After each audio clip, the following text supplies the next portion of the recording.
आज की इस वीडियो में मैं आपको सीमा चार्ट पढ़ना बताऊंगी। आईडीआई क्या होता है, नेट मेरिट इंडेक्स क्या होता है, इसके बारे में हम पूरी डिटेल में बात करेंगे। आज मैं आपको एबीएस हैम्बर का चार्ट पढ़ के बताऊंगी। चार्ट पढ़ना बहुत ज़रूरी है। चार्ट अगर आपको पढ़ना आता है तो आप एक अच्छे बुल की सिलेक्शन कर सकते हैं अपनी डेयरी फार्म के लिए, और सीमन सिलेक्शन सबसे इम्पॉर्टेंट बात है। ये हैमर का जो सीमन चार्ट है, इसमें आप इंडियन डेयरी इंडेक्स देख सकते हैं, आईडीआई।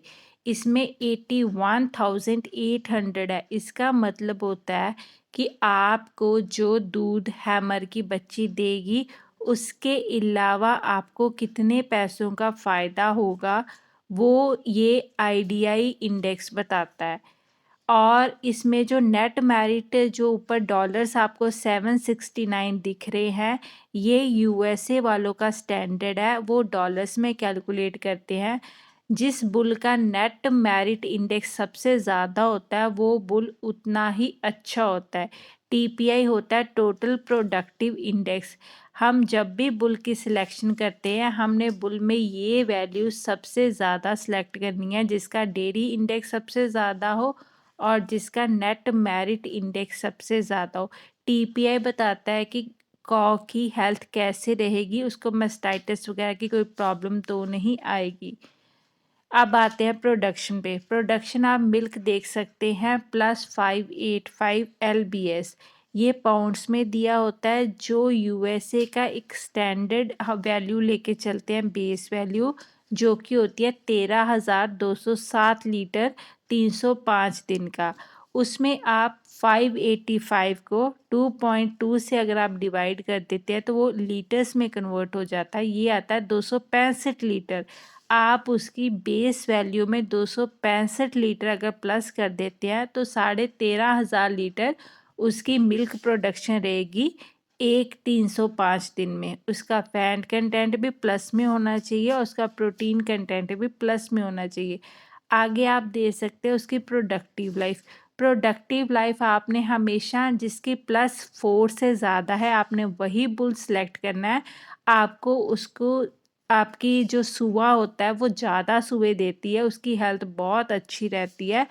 और आपने जब भी सोमैटिक सेल स्कोर देखना है वो हमेशा 3 से नीचे होना चाहिए। बिलो 3 आपने सेलेक्ट करना है। जैसे हैमर का है 2.84, इसको मस्टाइटिस होने का खतरा बिल्कुल भी नहीं रहता। इसलिए आपने जब भी सोमैटिक सेल स्कोर देखना है तो हमेशा 3 से नीचे का देखना है, और जब भी प्रोडक्टिव लाइफ देखनी है तो हमेशा 4 से ऊपर की लेके चलनी है। सायर काविंग ईज होता है कि उसकी बच्चियां कितना अच्छी तरह काव करेंगी, इजी काव करेंगी। आगे आ गया डॉटर काविंग ईज, मतलब कि जब आपकी उस गाय की बछड़ी की डिलीवरी होगी उसकी भी डिलीवरी बहुत आराम से होगी। आपने हमेशा काविंग ईज 3 से नीचे की लेनी है। इसका मतलब होता है कि 100 में से सिर्फ 2 ही बच्चियों की डिलीवरी में प्रॉब्लम आएगी, बाकी सारी जो 98 डिलीवरीज है वो आराम से हो जाएगी, कोई भी प्रॉब्लम नहीं आएगी। ये पूरा चार्ट की जो एक पार्ट में आपको नेक्स्ट वीडियो में समझा दूंगी। इस पार्ट में मैं सिर्फ आपको अडर के बारे में बताऊंगी। जहां मैंने एरो लगाया आप चेक कीजिए। अडर की हाइट देखिए हाई है, अडर की विड्थ बहुत चौड़ाई में है और अडर की क्लेफ्ट बहुत स्ट्रांग है। जो टीथ प्लेसमेंट है पीछे और आगे की वो क्लोज है, पर जो थनों की लेंथ है, टीथ लेंथ है, वो थन उसके छोटे हैं। इसके बॉडी स्कोर भी मैं आपको पढ़ना बताऊंगी, वो हम नेक्स्ट वीडियो में कवर करेंगे। इस वीडियो में मैं आपको आगे बताती हूँ कि देखिए अरमाडा का जो नेट मेरिट इंडेक्स है वो 715 है और जो हैमर का वो 769 है। ऐसे ही ट्रम्प का आपने सबसे ज़्यादा बुल वही सिलेक्ट करना है जिसका नेट मेरिट इंडेक्स, आपने बुल वही सिलेक्ट करना है जिसका नेट मेरिट इंडेक्स हाई हो।